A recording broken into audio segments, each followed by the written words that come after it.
O Politizando com Érica Barbosa hoje vai falar sobre o assassinato de Guadalupe.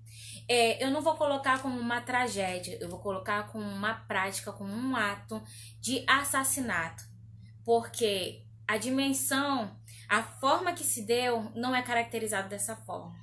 Eu tenho aqui, vou deixar público o imenso respeito pelas Forças Armadas. E eu sempre destaco que as Forças Armadas ela tem um papel no nosso país muito importante. Existe uma competência específica para as Forças Armadas.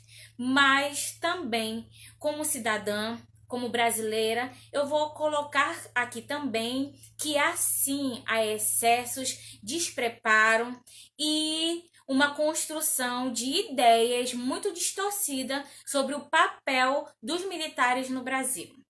Um ponto importante que me deixou extremamente chocada com esse ato e que esse vídeo está sendo feito para você, principalmente por solicitações de vários seguidores do Politizando, e também destaco para nossa super fã, que eu deixo um forte abraço, um beijo para você, Sabrina, que está acompanhando, que está ali como super fã do Politizando e que pediu para que eu possa colocar aqui o meu ponto de vista, trazer aí um vídeo que venha conversar com você que acompanha o Politizando sobre esse assassinato, que eu não coloquei e não caracterizei como tragédia.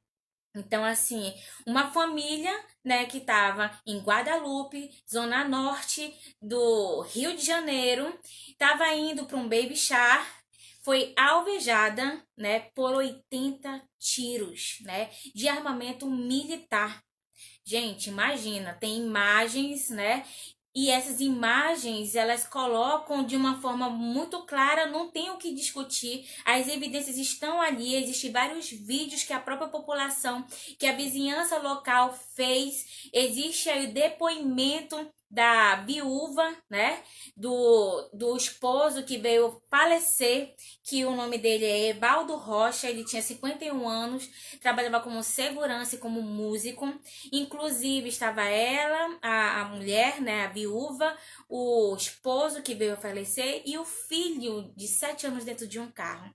E foram alvejados sem condições nenhuma de se defender, de esclarecer os fatos, não foram abordados. A prática que se deu ali não foi uma prática de abordagem policial, de abordagem militar, foi realmente um ato impensado, incoerente, sem responsabilidade, porque é uma família. Né? Por que, Érica, que você está fazendo um vídeo dando ênfase a isso? Por solicitação dos nossos seguidores do Politizando, em respeito, e porque quando a gente vê, por exemplo, né, uma família passando por uma situação como essa, sendo alvejada, sendo assassinada, sendo assaltada por bandidos, aí a gente já fica revoltado. Mas quando nós nos deparamos com essa situação de 80 tiros contra uma família e é praticado por aqueles que deveriam defendê-la, isso não pode deixar de ser destacado. A gente não está dando uma relevância a mais, não. Isso não é simplório. Nós estamos falando de uma instituição que é paga e que é treinada para oferecer a segurança pública, nacional, federal. E aí, isso é um ponto para a gente destacar. O que eu gostaria de falar aqui no Politizando hoje, né? E que me traz aí uma indagação que eu acho que é uma oportunidade para a gente conversar sobre esse assunto. Você que está acompanhando o vídeo, vai na página, curte, compartilhe e deixe sua opinião. Então, aqui a Sabrina está dizendo que foi realmente um absurdo, totalmente irresponsável. Verdade. Eu digo assim que além de absurdo, né, e além de irresponsável, essa prática não vai ter nenhum tipo de retorno. Essa prática, ela não tem volta. Ou seja, uma família passou por um trauma, passou por uma situação que poderiam ter morrido os três dentro daquele carro. A viúva agora ficou sem o marido, Você que está acompanhando Politizando, imagina você passar, eu não imagino passar por uma situação como essa. E o que isso tem a ver, Erika, para a gente discutir dentro de uma perspectiva política, isso tem tudo a ver. Quando eu falo sobre política, eu falo sobre a questão da organização de um Estado, a organização de um governo, como se dá essas ações governamentais nas esferas federais, municipais e estaduais, como está as políticas voltadas para a segurança pública no país. Eu verifico um certo descontrole sobre a questão das seguranças públicas, sobre a segurança pública. E esse descontrole, ele é visível, ele é muito visível. Ainda não me deparei com propostas concretas e com ações efetivas para a questão de segurança pública, por exemplo, aqui no estado do Amazonas, que é o que eu venho aí destacando também, né? Porque está demais os números de assalto no transporte coletivo. Quantos brasileiros, quantos trabalhadores do transporte coletivo, quantas famílias ainda vão passar por esse tipo de situação? E nós pagamos por isso. A gente paga, né, tributos e imposto que deveriam ser, né, colocado para o quê? Para fornecer um serviço de qualidade, um serviço eficiente, um serviço que viesse, né, a favor da população que paga por ele. Mas eu acredito que tanto você quanto eu, nós estamos com um sentimento de insegurança no nosso país. E até quando nós vamos continuar com esse sentimento de insegurança? Eu respeito as Forças Armadas, eu respeito a Polícia Militar, a Polícia Civil, mas nós também não podemos romantizar que esses aparelhos, que essas instituições, elas estão, né? Elas estão, grande parte, corrompidas. Porque nós não sabemos mais se esse mesmo policial, esse mesmo militar, ele está aí a favor de nos proteger. Porque a corrupção, ela atingiu as mais esferas das instituições, né? As mais importantes instituições do nosso país. Uma coisa que é interessante, que eu vou deixar aqui no Politizando para você refletir e que pensa um pouco comigo. Nós estamos perdendo muito tempo, principalmente nas redes sociais, e a mídia ela está sendo responsável por grande parte de propagação dessa questão, que é a grande briga entre direita e esquerda no nosso país. Por exemplo, nós já temos aí um presidente que foi presidente da República, que está preso, que está cumprindo pena. Nós temos aí, né, um outro governo que se iniciou, que representa a direita e que está no poder. Então nós temos que discutir agora as ações que devem ser eficazes para trazer resposta à necessidade minha e sua enquanto cidadão. Enquanto nós ficarmos discutindo sobre quem é melhor, a direita, a esquerda, o socialismo, o capitalismo, eu digo para você qual é a minha opinião. Nem o capitalismo e nem o socialismo hoje consegue dar conta da complexidade de problemas, de situações que nós estamos vivenciando no país. É necessário que você, que principalmente você, que é intelectual e que também não pode ser intelectual orgânico, mas que é a população, estejamos juntos, unidos, para pensarmos em um novo modelo econômico, político e social que venha dar conta para nossas necessidades, que são as necessidades mínimas e básicas de sobrevivência, que é o quê?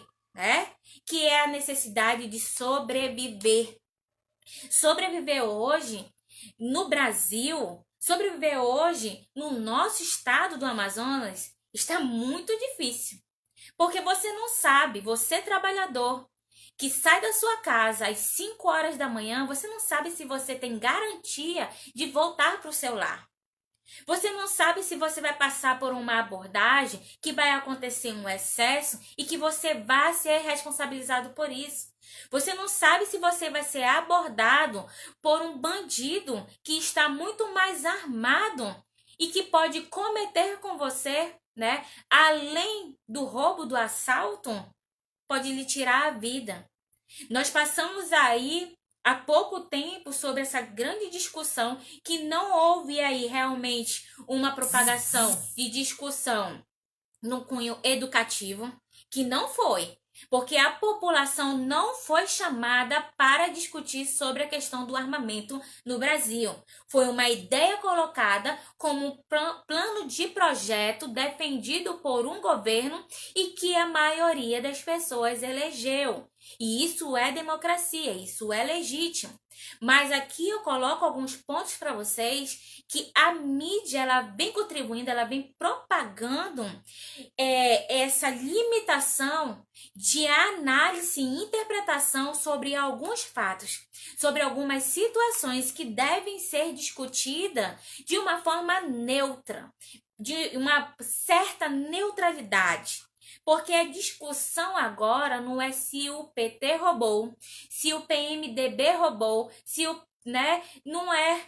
Se você verificar os indicadores estatísticos, gráficos que estão nos portais oficiais de transparência da Operação Lava Jato, você vai ver que quase todos os partidos políticos do Brasil estão envolvidos com corrupção. E os indicadores desse gráfico apontam em maior o partido do PT e o outro partido que é o MDB, que é um partido de direita. Então, ideologicamente, se eu for analisar de uma forma pura, todos os partidos estão envolvidos direta e indiretamente com corrupção. E existe nesses indicadores 4 partidos que não foram citados. E esses 4 partidos que não foram citados são partidos recentes, novos, são partidos que foram constituídos, né, recentemente. Então, outro ponto que está agravando a nossa articulação, a nossa interpretação, o nosso olhar ao futuro, adiante, é os fake news. Porque hoje, grande parte da população que faz uso de rede social, ela não se preocupa em ler toda a notícia, em averiguar as fontes. Elas vão pelo título, elas vão e compartilham. E outro ponto é que as pessoas, elas ainda estão, grande parte, uma parte dessas pessoas estão compartilhando e defendendo políticos com notícias com situações anteriores, passadas. Então, eu não tenho político de estimação. Eu não tenho político de estimação. Eu reconheço o governo atual. Eu estou torcendo para que nós tenhamos uma mudança substancial na economia, no contexto principalmente social desse país. Porque o que me deixa indignada é a gente pensar, a gente acreditar e a gente contribuir para que venha pagar essa conta de toda essa corrupção, que seja a população que está em vulnerabilidade social.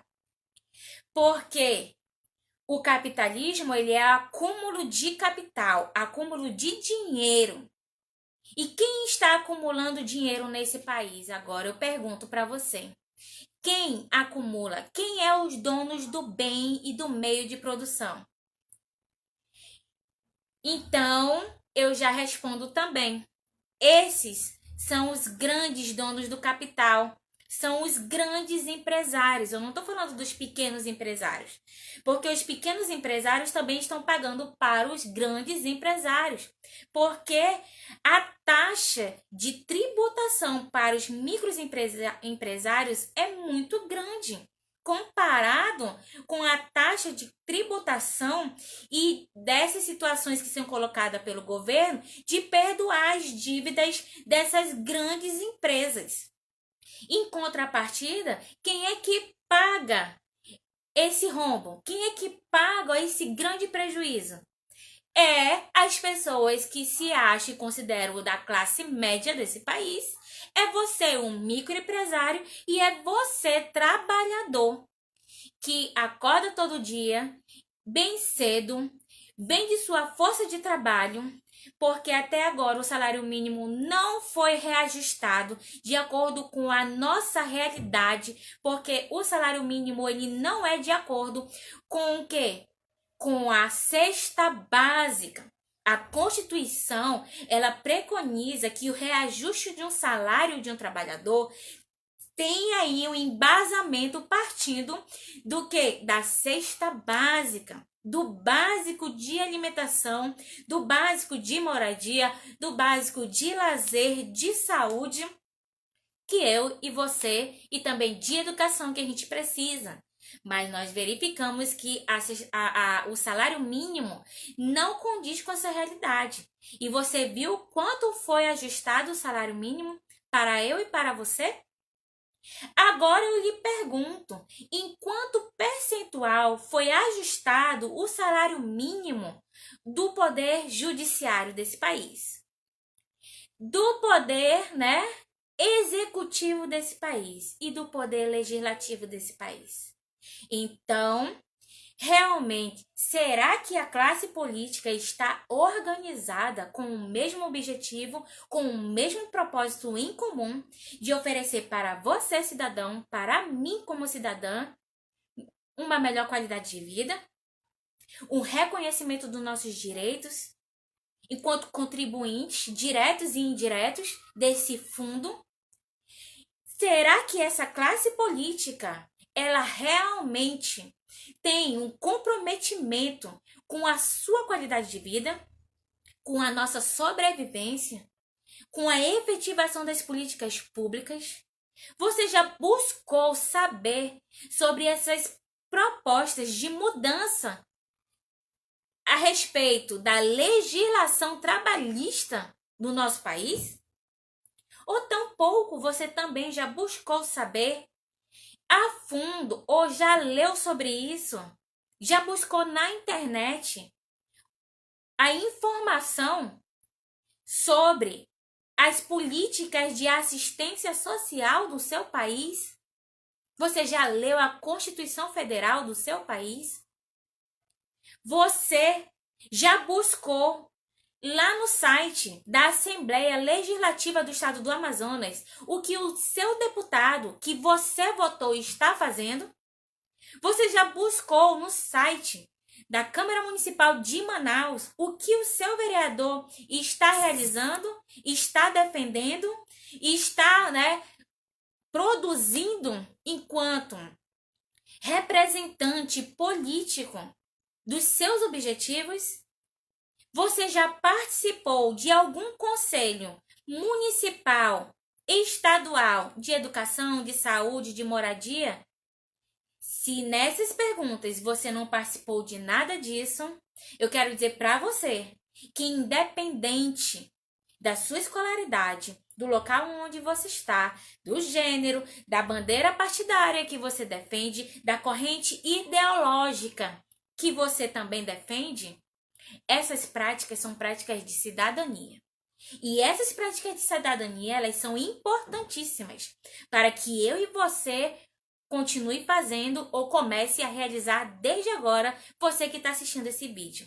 Então, eu sou a Érica Barbosa, no Politizando, deixando para você a minha indignação, o meu posicionamento com essa categoria de militares, de policiais que não realizam o que deveriam ser de competência deles, que não tem aí um posicionamento ético, político, de formação daquilo que ele fez o juramento, porque nós temos militares, nós temos policiais militares, nós temos policiais civis que têm comprometimento sim, que vestem a sua farda.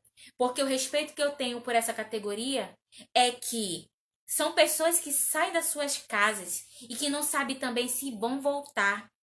É que essas pessoas têm famílias e essas famílias também não têm a valorização. Essa categoria também não existe essa valorização. Eu não tô falando aqui de grandes patentes, eu tô falando desde o soldado, desde o policial, do cabo, do sargento, que deveria ter a estrutura, as condições necessárias para desempenhar uma ação, uma intervenção e um trabalho como esse. Grande parte dos nossos policiais, civis, militares e também, né, da polícia civil estão com problemas psicológicos. Por quê?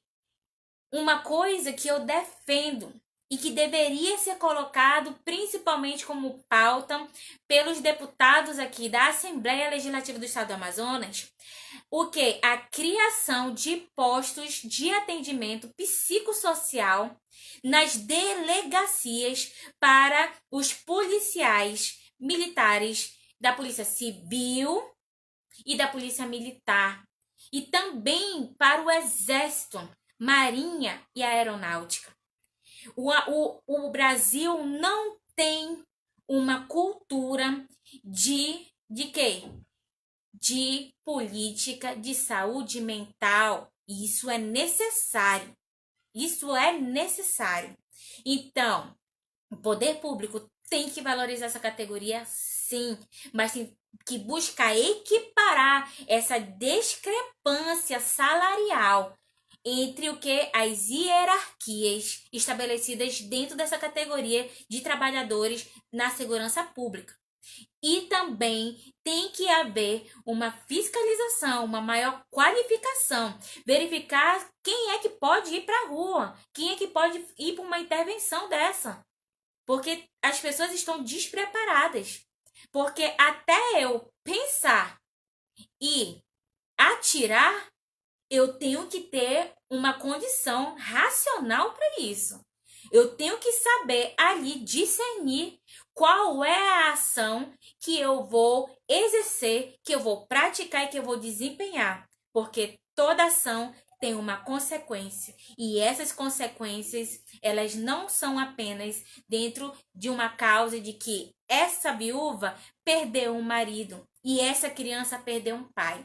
Existe aí vários fatores que vão desencadear em relação a isso, que vai desde, né, a situação de como vai ficar a vida financeira, social dessa mulher, e a questão psicológica, os traumas estabelecidos para uma criança e para uma mulher dessa.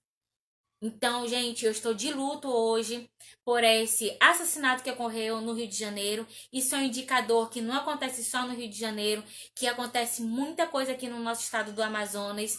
Muitos jovens são assassinados. Não há aí um certo despreparo por parte, né, da polícia, mas eu apontei os indicadores, fatores desse despreparo.